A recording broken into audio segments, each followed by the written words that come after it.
Prince William is reportedly formulating a plan to finally strip Prince Harry and Meghan Markle of their HRH titles. A staggering 2/3 of Brits are calling for Harry and Meghan to be stripped of their HRH titles. Britain's most respected politicians has demanded that Prince Harry and Meghan Markle are officially stripped of the Duke and Duchess titles.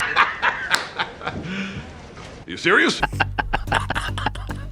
That's hilarious. What's going on here? You can't have these titles if you're not going to put in the work, if you're not going to be a working royal. And if you don't think that when William becomes king, he's going to strip you of your titles and the world will cheer that, you're out of your mind. You shut up! I'm so scared right now, you shut up! Apparently Prince Harry is already talking to divorce lawyers. Is your sister a bully?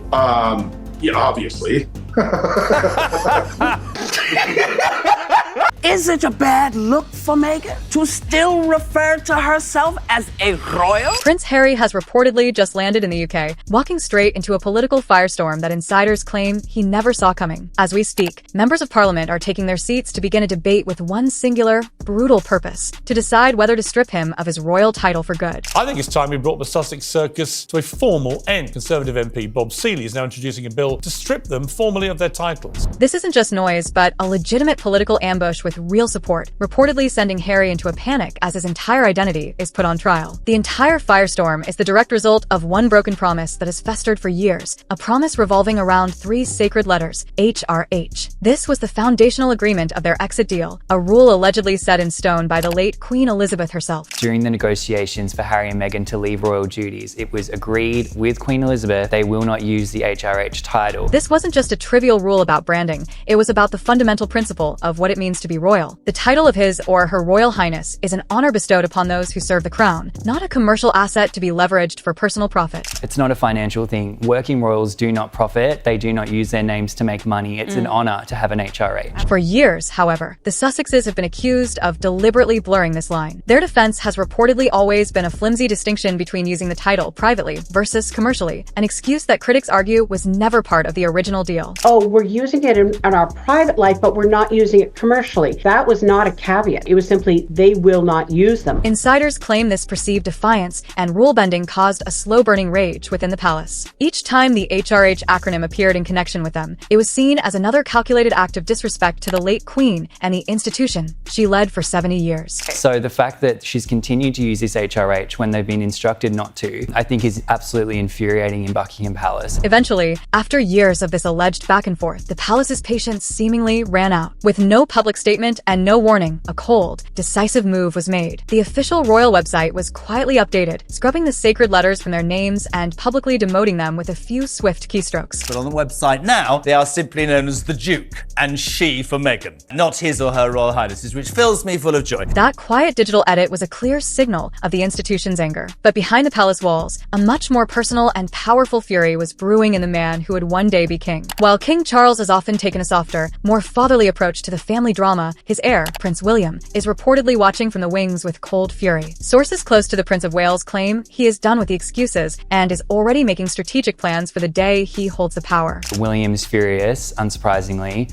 and he's also already formulating plans to deal with this when he becomes monarch. There's a growing sense among royal insiders that the family's gentle approach has failed. The situation has been allowed to spiral for years, damaging the monarchy's reputation with every tell-all interview and bombshell documentary. The feeling now is that the time for quiet diplomacy is over. I think that Will feels that this has just gotten out of hand and we need to take a tougher line basically in the family against Harry and Meghan. This is where the stark difference between the current king and the future king becomes clear. While Charles is often seen as indulgent, hesitant to provoke his son further, William is viewed as a far more ruthless protector of the institution. He reportedly has no interest in tolerating the ongoing drama. William acts differently than his father. People have spoke to suggest that William would not be so tolerant and perhaps he would strip them of their titles. And William allegedly knows he isn't alone in this feeling. He is keenly aware that the British public is largely on his side, ready and waiting for a monarch who will take decisive action to end the constant attacks on the royal family. The understanding is that when he becomes monarch, they will be formally stripped of the HRH. And I'm sure Prince William has a lot of support from the public. For many commentators, it's no longer a question of if William will act, but when. The consensus is that the moment he ascends to the throne, the final, decisive move to strip Harry and Meghan of their status will be made without hesitation. When King Charles does pass away, it's a certainty that William will pull the trigger and strip her and Harry of their HRH status. The anticipation of William's reign is seen by some as a ticking time bomb for the Sussexes. It's expected to be a moment of reckoning that will bring their current world crashing down around them. You just wait until Prince William is king. He's going to put his handsome foot down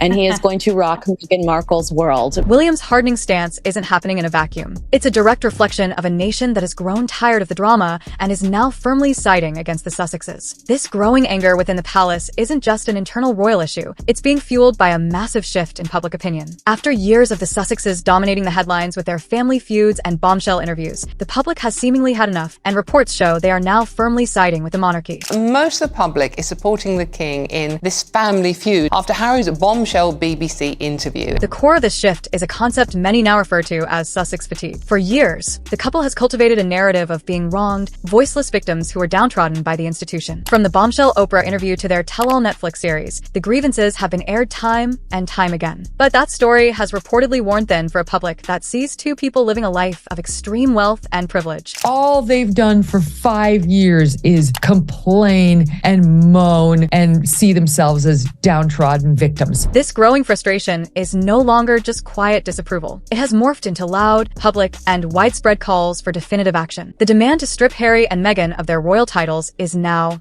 a mainstream movement. What started as angry comments on social media has now become a frequent topic on primetime news shows, with recent polls showing an overwhelming number of people believe it's the right thing to do. The New York Post is reporting that locals in the UK say enough is enough, especially after Prince Harry's disastrous BBC interview, which aired hours after he lost his appeal for taxpayer-funded UK security. While much of the drama swirls around Harry, there is a widespread perception that Meghan is the driving force behind their refusal to step away from the spotlight quietly. She is often painted as the architect of their post-royal career, the one who understands that in the world of American celebrity, proximity to the crown is the ultimate currency. Many believe she is the one clinging to the titles, fully aware of the status, power, and financial opportunities they provide. The reason of why they've hung on to the titles, because Meghan craves the pedigree, the class, and the money that those titles bring. But while the public and the press were dissecting their motivations, the most brutal and personal attacks were coming from someone much closer to home, Meghan's own family. The breakdown of trust with the Sussexes isn't just a recent development. It allegedly reached the very top of the monarchy years ago. In fact, there are reports that the late Queen Elizabeth II herself held such deep suspicions about the couple that she felt the need to take special precautions during their meetings. The Queen always used to make sure that she had somebody with her whenever she saw those two, for the reasons that they might be taking photographs. While the palace's distrust was quiet and procedural, the criticism from Meghan's own family has been anything but. Her estranged brother, Thomas Markle Jr., has launched a blistering public campaign against her, leveling a series of shocking allegations. He has directly accused his sister of having a cruel and domineering nature. Is your sister a bully?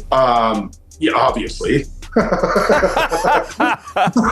He goes even further, claiming to know the real reason for their explosive exit from the UK, alleging that it stemmed from a shocking and disrespectful confrontation between Meghan and the late Queen herself. Meghan even told the Queen to drop dead on her way out, and I do believe the Queen told Meghan, get out of my house. I think that's why they left. According to her brother, these actions have led to a complete collapse of her public image, leaving her with no popularity and no way back. Do you think you will ever talk to Meghan again? I don't think I'll probably ever talk to Meghan again. I think Meghan is on her last leg. He warns that her alleged pattern of ruthlessly cutting off family members who are no longer useful to her is a clear sign of what Prince Harry can expect in the future. She cut you out of her life, she cut your dad out of her life, she cut your sister out of her life. Do you think that she may do the same to Harry when she feels she doesn't need him anymore? I think it's going to happen. Because of this, he claims the idea of forgiveness is impossible. In his eyes, she has burned every bridge, and any attempt to crawl back now would be a hollow, self-serving stunt. Somebody talks so much trash about me, burns every single bridge, and then begs for forgiveness because their popularity sucks and they're in the gutter. His final, and perhaps most painful, allegation is that the couple has deliberately used their own children as pawns in this toxic family war, depriving both grandfathers of the chance to ever meet them. They've been using the kids for pawns for years. My father has already given up. I'm never going to meet those kids. King Charles is never going to meet those children, ever. These scathing attacks from all sides paint a picture of a brutal, unending war. And caught in the middle of it all is Prince Harry, a man who who appears to be crumbling under the immense pressure. While a war of words rages around him, Prince Harry's own public statements paint a picture not of a fighter, but of a man filled with regret. In his recent, now infamous BBC interview, he spoke at length about his desire to end the fighting and reconcile with the family he left behind. I would love reconciliation with my family. There's no point in continuing to fight anymore. As I said, life is precious. Not gonna lie, guys, he looked sorry in that interview, but his desire for peace seems to be falling on deaf ears. He spoke with deep sadness about the rift with his father, King Charles, suggesting the ongoing security disputes are the main barrier keeping them from speaking. I don't know how much longer my father has. He won't speak to me because of this security stuff. But it would be nice to reconcile. That sense of loss extends beyond just his father. Harry also confessed to a profound sorrow for his home country and for the fact that his own children may never have a connection to the land where he grew up. I miss the UK, and I think that it's really quite sad that I won't be able to show, my children my homeland.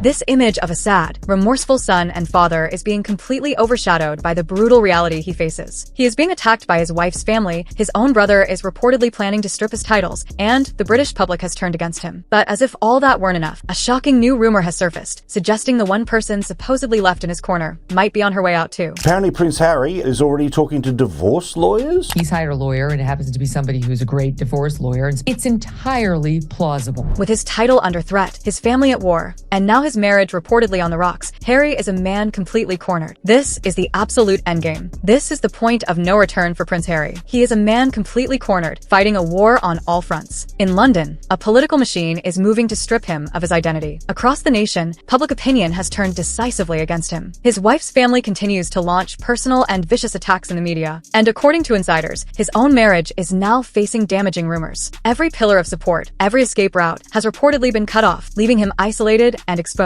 But the final, and perhaps most painful, betrayal is the quiet, calculated one coming from the institution he was born into. In royal crises, silence is never just silence. It's a strategic decision. The fact that not a single member of the royal family has stepped in to defend him is seen by experts as a deafening message. It suggests this political move doesn't just have their tacit approval, it has their quiet endorsement. Behind the scenes, people are saying the royals have quietly sanctioned the title removal. This alleged sanctioning isn't happening through press releases, but through powerful, unseen back channels. There are reports that the real work is being done in discreet conversations between the palace and the government, far from public view, to ensure the desired outcome is achieved. The palace has already conducted secret meetings with members of the government to discuss putting the plan into action. The motive for this alleged betrayal is cold, simple, and ruthless: brand protection. The monarchy is an ancient institution that has survived by identifying and excising threats to its stability. In the modern era, the Sussexes and their endless stream of drama, tell-alls, and public complaints are seen as a direct threat to the crown's image and mystique. He really needs to actually